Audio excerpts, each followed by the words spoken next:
नमस्कार, स्वागत है आपका अपना उत्तर प्रदेश में और मैं हूं आपके साथ दुर्गेश पांडे।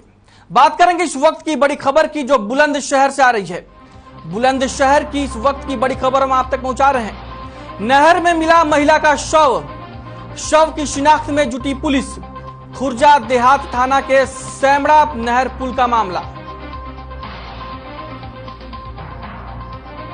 बुलंदशहर से इस वक्त की बड़ी खबर हम आप तक पहुंचा रहे हैं। नहर में मिला महिला का शव की शिनाख्त में जुटी पुलिस।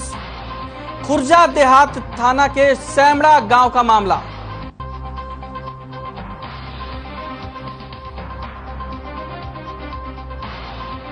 नहर में मिला महिला का शव। बुलंदशहर की इस वक्त की बड़ी खबर। शव की शिनाख्त में जुटी पुलिस।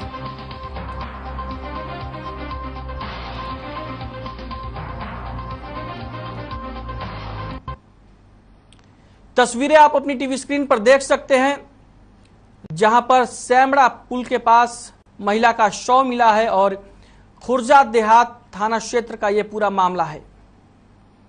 शव की शिनाख्त में पुलिस जुट गई है। बुलंदशहर से इस वक्त की बड़ी खबर हम आप तक पहुंचा रहे हैं। नहर में मिला महिला का शव की शिनाख्त में जुटी पुलिस।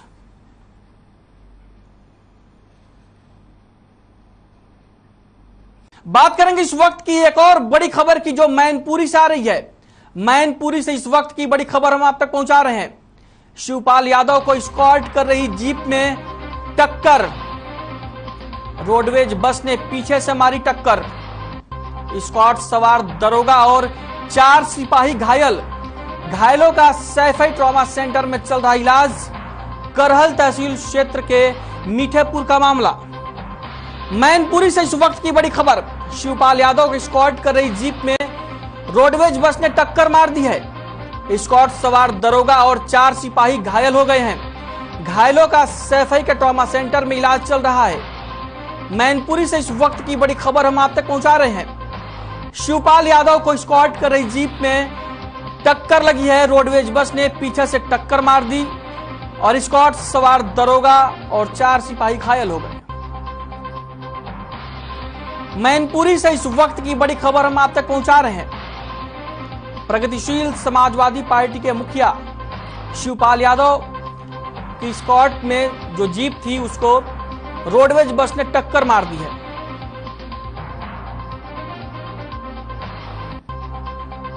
शिवपाल यादव को एस्कॉर्ट कर रही जीप में टक्कर लगी है।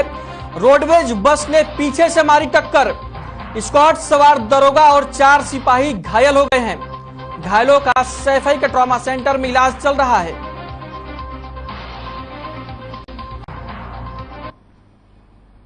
बुधवार को जनसंघ के संस्थापक अध्यक्ष श्यामा प्रसाद मुखर्जी की 122वीं जयंती मनाई गई। इस मौके पर मुख्यमंत्री योगी आदित्यनाथ ने जनसंघ के संस्थापक डॉक्टर श्यामा प्रसाद मुखर्जी की जयंती के अवसर पर उनकी प्रतिमा पर माल्यार्पण कर उन्हें श्रद्धांजलि दी।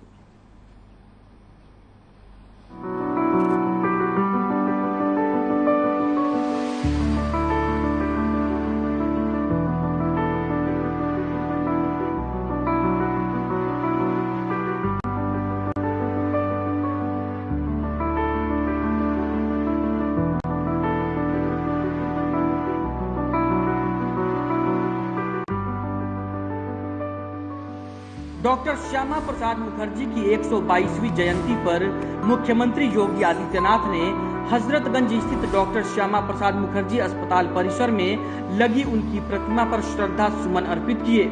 इस दौरान मुख्यमंत्री योगी आदित्यनाथ ने कहा कि श्यामा प्रसाद मुखर्जी ने एक सच्चे सेनानी की तरह काम किया। इस मौके पर मुख्यमंत्री योगी के साथ उप मुख्यमंत्री ब्रजेश पाठक सहित कई अन्य बीजेपी नेता और उनके मंत्रिमंडल के सहयोगी मौजूद रहे। इस दौरान मुख्यमंत्री योगी ने जम्मू कश्मीर में हुए श्यामा प्रसाद मुखर्जी के बलिदान को याद किया और कहा कि कश्मीर अगर आज भारत का हिस्सा है तो उसके पीछे श्यामा प्रसाद मुखर्जी का संघर्ष और बलिदान है। उन्होंने आजाद भारत में नारा दिया कि एक देश में 2 प्रधान, 2 विधान और 2 निशान नहीं चलेंगे। डॉक्टर श्यामा प्रसाद मुखर्जी उन महान स्वतंत्रता संग्राम सेनानियों में से एक थे, जिन्होंने ब्रिटिश हुकूमत के तमाम उन षड्यंत्रों को जो भारत को कमजोर करने वाले थे, उन्हें बेनकाब करने और उन षड्यंत्रों के प्रति समय रहते सचेत करने का काम भी किया था। उनकी उल्लेखनीय सेवाएं बंगाल त्रासदी के दौरान भी स्मरणीय रही हैं। स्वतंत्र भारत में उनकी सेवाओं को लेकर के आज पूरा देश उन्हें स्मरण करता है। कश्मीर आज अगर भारत का हिस्सा है तो उसके पीछे डॉक्टर श्यामा प्रसाद मुखर्जी जी का संघर्ष और उनका बलिदान, जिसके लिए उन्होंने स्वयं को बलिदान कर दिया था। आज उनकी 122वीं पावन जयंती का कार्यक्रम है। यह वर्ष देश की आजादी का अमृत महोत्सव का वर्ष भी है। श्यामा प्रसाद मुखर्जी जम्मू कश्मीर को भारत का पूर्ण और अभिन्न अंग बनाना चाहते थे। उस वक्त जम्मू कश्मीर का अलग झंडा और अलग संविधान था। वहां का मुख्यमंत्री वजीर आजम यानी प्रधानमंत्री कहलाता था। इसी को लेकर संसद में अपने भाषण में डॉक्टर मुखर्जी ने धारा 370 को समाप्त करने की जोरदार वकालत की। इसी मुद्दे को लेकर श्यामा प्रसाद मुखर्जी 1953 में बिना परमिट लिए जम्मू कश्मीर की यात्रा पर निकल पड़े। वहां पहुंचते ही उन्हें गिरफ्तार कर नजरबंद कर लिया गया और 23 जून 1953 को रहस्यमय परिस्थितियों में उनकी मृत्यु हो गई। हर खबर ब्यूरो, लखनऊ। वहीं लखनऊ के निजी होटल में अयोध्या की रामलीला को लेकर सम्मान समारोह का आयोजन किया गया। सम्मान समारोह में जगत गुरु दिनेश आचार्य पहुंचे, जिनका भी सम्मान किया गया।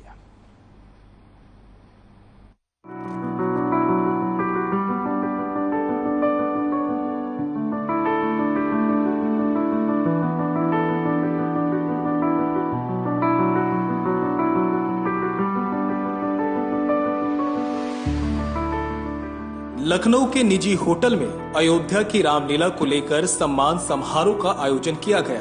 सम्मान समारोह में जगत गुरु दिनेश आचार्य पहुंचे, जिनका सम्मान किया गया। साथ ही रामलीला में भगवान राम का किरदार निभाने वाले राहुल और भगवान हनुमान का किरदार निभाने वाले बिंदु दारा सिंह समेत सोमेन मेहता, अमित और बारहवीं भी पहुंचे। सभी किरदारों को सम्मानित किया गया।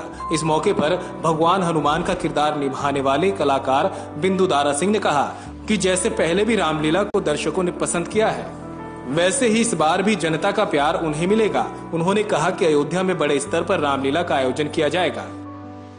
समय हमारे साथ वो शख्सियत मौजूद है जिसको किसी पहचान की ज़रूरत नहीं है। मैं बात कर रहा हूँ बिंदु दारा सिंह की, जो मेरे साथ इस समय मौजूद हैं। और बिंदु जी, सबसे पहले तो लखनऊ में आपका बहुत बहुत स्वागत है। और आपको देखकर, ऐसा बचपन से देखते हुए आ रहे हैं, देखकर हनुमान जी हमेशा याद आते हैं। और परिवार के बारे में कहें तो पिताजी भी उसी तरीके से आगे आए। छोटे छोटे बच्चे और परिवार हनुमान जी के कहीं भी दर्शन करते हैं, जीवित में आप लोग दिखते हैं। तो आपसे ये जानना चाहेंगे कि जिस तरीके से आज जो यहाँ पर सम्मान समारोह रखा गया है, इसको लेकर आगे जो अब जैसे प्रथम आपको याद होगा कि कोविड के समय पर रामलीला स्टार्ट हुई, 3 साल हुए, जिसमें सबसे पहले 16 करोड़ जनता ने देखा, फिर 22 करोड़ आई। अब आगे की किस तरह से तैयारियां हैं? इस बार जो रामलीला की तैयारी हो रही है, जिस तरीके से इसकी डायरेक्शन हो रही है, जिस तरीके से ये बनने जा रहा है, तो ये रामलीला पूरे भारत में सबसे नंबर 1 रामलीला होगी, इसमें कोई दो राय नहीं है। जो वासी हैं अब वही रामलीला नहीं देख पाते थे, बड़ा दुख का ये हमारा एक कारण होता था। पर इस बार मैंने पहले ही बॉबी को बोला है, बॉबी मलिक को, कि बहुत ही बढ़िया बड़ी जगह में ये रामलीला होनी चाहिए और बहुत सारे लोग जितने चाहें वो आके रामलीला देखें। तो जब वो लाइव देखेंगे और साथ में पब्लिक तो देखेगी, दूरदर्शन में तो बढ़ते जाएगा और दूरदर्शन इस बार रिकॉर्ड तोड़ेगा, क्योंकि ये रामलीला बहुत ही बेहतरीन होने जा रही है, जो आज तक यानी इस लेवल की रामलीला कभी किधर नहीं आपने देखी होगी। बिंदु जी, एक चीज आपसे पूछना चाहेंगे कि आज की जो पीढ़ी है वो पूरी तरह से एक अलग धारा में बह रही है, और जिस तरीके से पहले महाभारत और रामायण, आपको याद होगा DD1 के समय पे रविवार को लोग समय निकालकर महाभारत और रामायण का देखते थे और एकमात्र चित्रहार आता था, लेकिन जिस तरह से सोशल नेटवर्क और सारी चीजें बढ़ी उस हिसाब से आज की जनरेशन पूरी तरह से बदलाव के रूप में आ गई। किस तरीके से उस जनरेशन को संदेश देंगे कि जो हमारी संस्कृति है उसे लोग ना भूलें? हाँ, देखिए, ये बहुत ज़रूरी है कि जो संस्कृति है उसको हम अपने बच्चों तक पहुंचाएं, उन्हें समझाएं।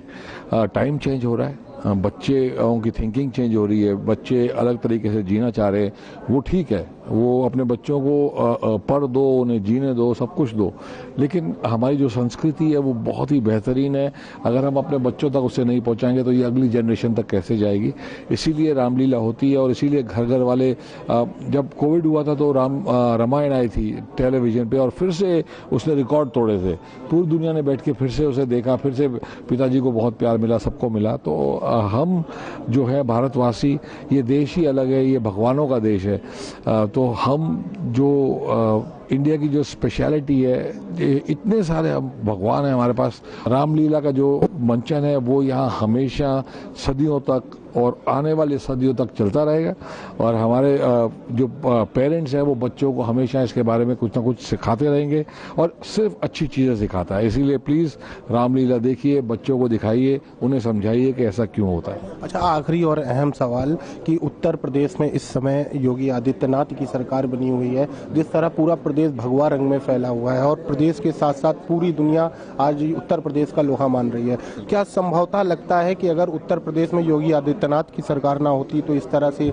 ये जो चीजें मंचन हो रहा है और ये चीजें आगे बढ़ रही हैं, क्या संभव था? नहीं, आपको समझना पड़ेगा, उत्तर प्रदेश भारत का दिल है, सबसे बड़ा प्रदेश है, और इसे संभालना और इसमें वापस जीतना बहुत मुश्किल होता था, लेकिन योगी जी ने ये दिखा दिया कि अगर कोई इंसान सच्चे दिल से, सच्ची श्रद्धा से, पूरी मेहनत से काम करेगा तो पब्लिक समझ जाएगी, चाहे वो हिंदू हो चाहे मुसलमान हो, सब समझ गए कि ऐसा चीफ मिनिस्टर हिस्ट्री में हमें नहीं मिला जिसने बिजली ला दी, सड़कें ला दी, सब गरीबों का सहायता कर रहे हैं। आपको समझना पड़ेगा, अब ये जो हमारी सरकार है, ये बीजेपी की सरकार, ये कोशिश कर रही है कि जो फर्क है, बहुत ऊंच नीच है, वो थोड़ा सा कम हो जाए, और जो गरीब लोग हैं वो अगर अच्छी तरह जी पाएंगे तभी देश की तरक्की होगी। तो आई थिंक सबसे ज्यादा उनकी हेल्प हो रही है, उसीलिए ये सब GST और सब जो भी आया है। तो वही भगवान राम का किरदार निभाने वाले राहुल ने विकास कार्यों को लेकर सरकार की सराहना की, साथ ही सभी से भाईचारे के साथ रहने की अपील की। मौजूद है हमारे साथ श्री राम का कैरेक्टर निभाने वाले अयोध्या की रामलीला में राहुल जी। राहुल जी से जानेंगे, आज राहुल जी यहाँ पर सम्मान समारोह किया गया है अयोध्या की रामलीला का, जिसमें आपने सभी जितने संगठन के लोग हैं और जितने पत्रकार बंधु हैं सबका सम्मान किया है। अभी 2020 3 साल से लगातार रामलीला अयोध्या में चल रही है, जिसमें पहले साल देखा जाए तो लगभग 16 करोड़, दूसरे साल 22 करोड़, इसी तरह आगे जो स्थिति बढ़ रही है, बढ़ती जा रही है। लेकिन आज की जनरेशन जिस तरीके से चीज़ों को किसी और दूसरे धारा में बह रही है, उस जनरेशन को आप क्या संदेश देना चाहेंगे? मैं उस जनरेशन को तो क्या, मैं हर जनरेशन को यही संदेश देना चाहता हूं अपनी रामलीला के माध्यम से, श्री राम जी के चरित्र को निभाते हुए, उनके कैरेक्टर को निभाते हुए, कि हमें द्वेष और त्याग, द्वेष की भावना त्यागनी चाहिए और त्याग की भावना अपनानी चाहिए। राम राज्य फैलाना चाहिए। हमारी रामलीला का उद्देश्य यही है। आपने ये देखा होगा, और हम मीडिया के माध्यम से, दूरदर्शन के माध्यम से, यूट्यूब के माध्यम से, आप लोगों के माध्यम से हम इस रामलीला का मंचन पूरे विश्व भर में फैलाना चाहते हैं, ताकि लोगों को, ज़्यादा से ज़्यादा लोग जागरूक हों। और आप लोगों के माध्यम से तभी ये समारोह रखा भी गया था, और डिप्टी CM साहब यहाँ आने थे, इसीलिए आने थे कि ये समारोह में हम ऐसे ऐसे लोगों को हम मोटिवेट करें, ताकि आप लोग आगे बढ़ बढ़कर इस रामलीला का प्रचार करें। और हमारा जो उद्देश्य है, सबसे बड़ा उद्देश्य ये है कि पूरे विश्व में राम जी के विचार, राम जी की धारणा, राम जी के संस्कार और थोड़ा सा राम राम अपने दिल में जरूर धारण करें, चाहे वो कोई भी जनरेशन हो। भी जो अयोध्या में पूरा विश्व का नंबर 1 पर्यटक स्थल बनने जा रहा है, और साथ में अगर हम बात करें कि अयोध्या जैसी स्थिति क्या पूरे देश में नहीं होनी चाहिए? मेरे हिसाब से अयोध्या जैसी स्थिति हो या कोई भी स्थिति हो, किसी भी शहर में हो, राम जी की एक अपनी जगह है। चाहे वो अयोध्या जी हो, चाहे वो उत्तर प्रदेश हो, चाहे दिल्ली हो, चाहे कोई भी स्टेट हो हमारी कंट्री का, जो राम जी की जो एक वो कहते हैं एक जो प्यार है राम जी के प्रति हमारे जो देशवासियों का, वो अपने आप में सराहनीय है।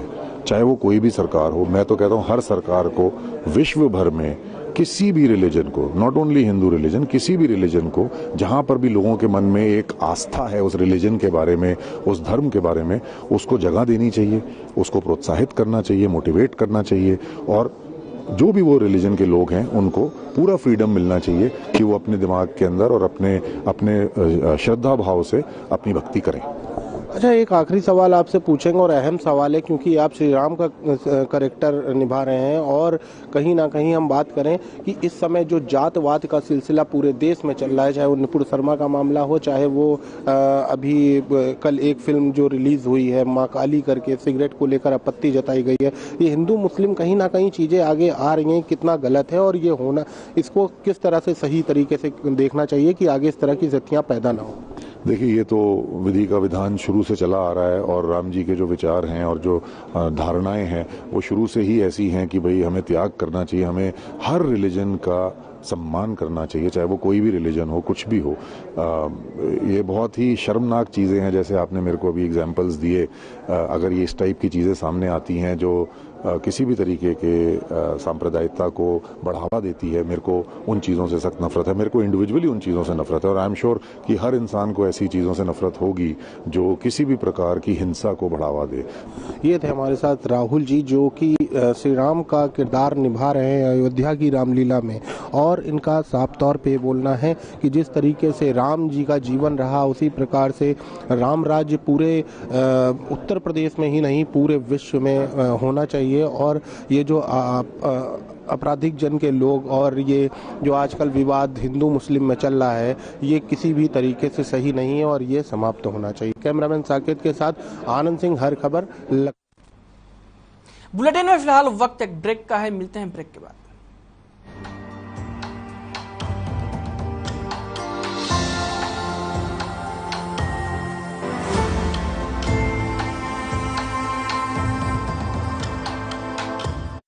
मेरे जैसा कोई दूसरा चुलबुलापन जिसकी हर बात में भूल जाए, जिंदगी में रंग भर दे। मेरी जैसी मेरी अपनी पताका चाय, गजब का स्वाद।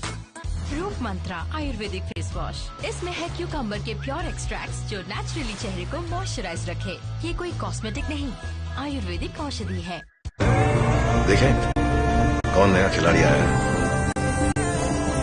समझा देते हैं, प्यार से समझाएंगे। ये तो अपनी जुबान है। जुबान एक हो तो दिल भी एक होने चाहिए। विमल, बोलो जुबान केसरी।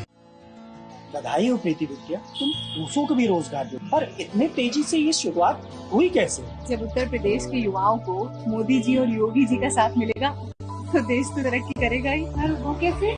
योगी जी ने सिर्फ 100 दिनों में ही मिशन रोजगार के अंतर्गत 1,90,000 लोगों को खुद का उद्यम शुरू करने के लिए 16,000 करोड़ रुपए का ऋण वितरण किया है। सेवा, सुरक्षा और सुशासन के लिए समर्पित 100 दिन।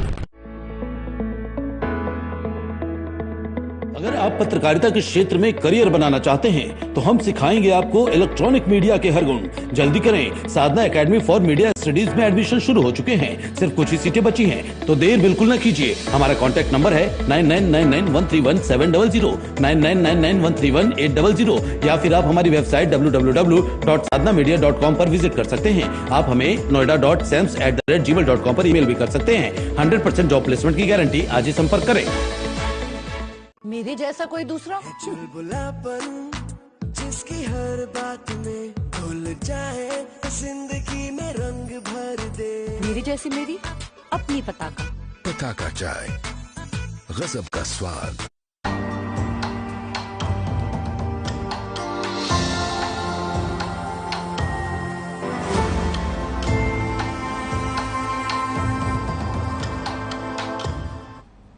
ब्रेक के बाद स्वागत है आपका। जनपद बदायूं के ग्राम कंचनपुर धड़ा के पास अलापुर की ओर से आ रही बाइक तथा उसी दिशा से आ रही अज्ञात वाहन ने बाइक को पीछे से टक्कर मार दी। आपको बता दें कि बाइक पर सवार दोनों सवारी घायल हो गए। मामला लगभग शाम 6 बजे का है। घटना की सूचना मिलने पर मौके पर थाना पुलिस पहुंची और आनन फानन में दोनों व्यक्तियों को जिला अस्पताल भेज दिया गया। बाइक सवार व्यक्ति की हालत गंभीर बनी हुई है।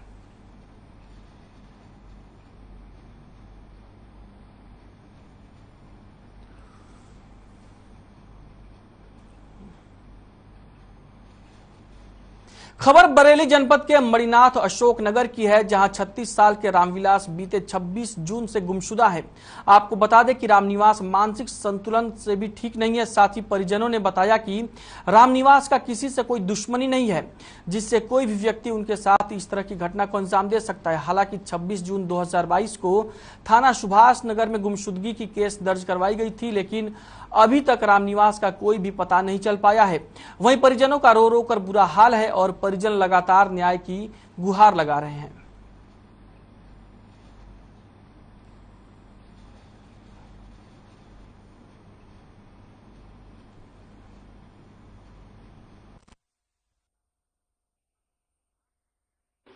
घटना जा वही 6:30 बजे हमारे पति घर से लेकर के गए आएंगे कि मैं होटल जा रहे हैं जी, और सिटी स्टेशन पर जी, तो वहाँ से लापता आएंगे, फिर घर लौट के वापस ना आए। कितनी तारीख की बात है ये? 26 तारीख की बात है, 6:30 बजे की।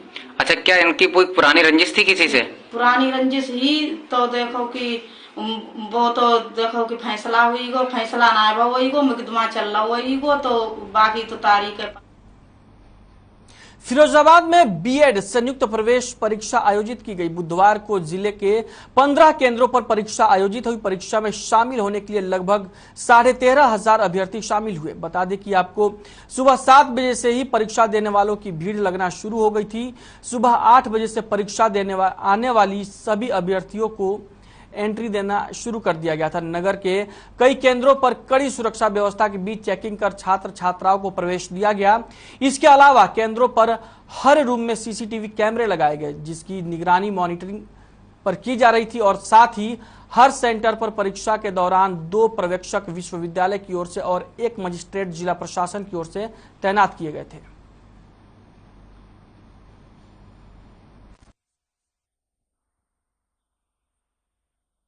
परीक्षा का आयोजन हो रहा है 2022 और 500 बच्चे इसमें सम्मिलित हो रहे हैं और सभी व्यवस्थाएं शासन के नियमानुसार ही की गई है। प्रशासन द्वारा जो फोर्स प्रदान की गई है वहाँ पर सुरक्षा व्यवस्था की गई है और हमारा स्टाफ भी है जो बच्चों को एंट्री दे रहा है, चेक करके उनके डॉक्यूमेंट्स।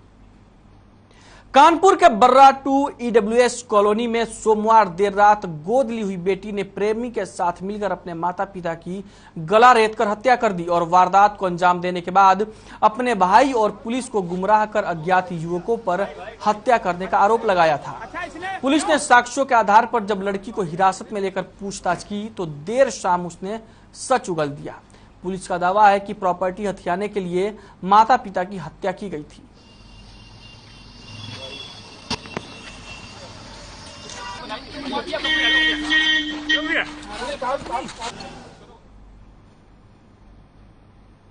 खबर एटा से है, जहां गुजरात के नवसारी जिले के रहने वाले दिनेश पटेल मानसिक स्थिति बिगड़ने की वजह से भिखारी बनकर घूम रहे थे। दिनेश आसपास के मार्केट में दिन भर भीख मांगता और फिर रात में बस स्टैंड पर सो जाता। अगर कोई उनसे बात करता तो वो उनसे फर्राटेदार इंग्लिश में ही बात करने लगता है। वहीं जानकारी मिलने के बाद पुलिस दिनेश को थाने लेकर पहुंची और काफी देर तक जांच करने के बाद पता चला कि 2 अप्रैल को दिनेश पटेल के लापता होने की शिकायत दर्ज कराई गई थी और दिनेश मानसिक रूप से अस्वस्थ है। वहीं दिनेश के परिजनों ने बताया कि दिनेश बैंक में मैनेजर और जनरल मैनेजर के पद पर रहकर 2009 में रिटायर हुए थे।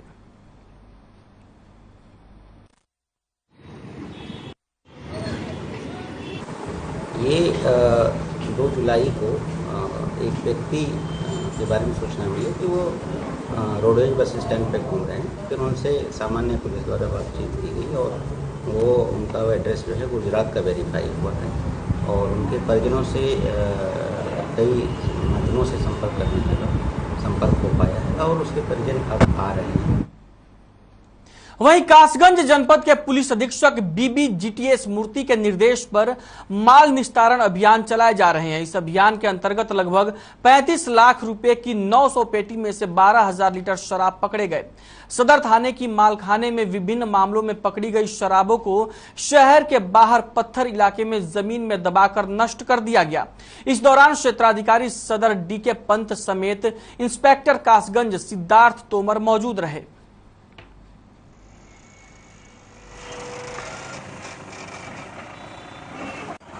देखिए, शासन द्वारा दी गई निर्देशों के उपरांत एक अभियान चलाई जा रही है जिसमें माल निरस्तीकरण करना है। तो माननीय न्यायालय से हमने निरस्तीकरण का परमिशन भी लिया है। आज ये 4 मुकदमे के संबंधित इलिसिट लिकर है, उसका ध्वस्तीकरण हो रहा है। इसमें 900 पेटी है, 12,000 लीटर शराब है और इनका कुल कीमत करीब 35 लाख का।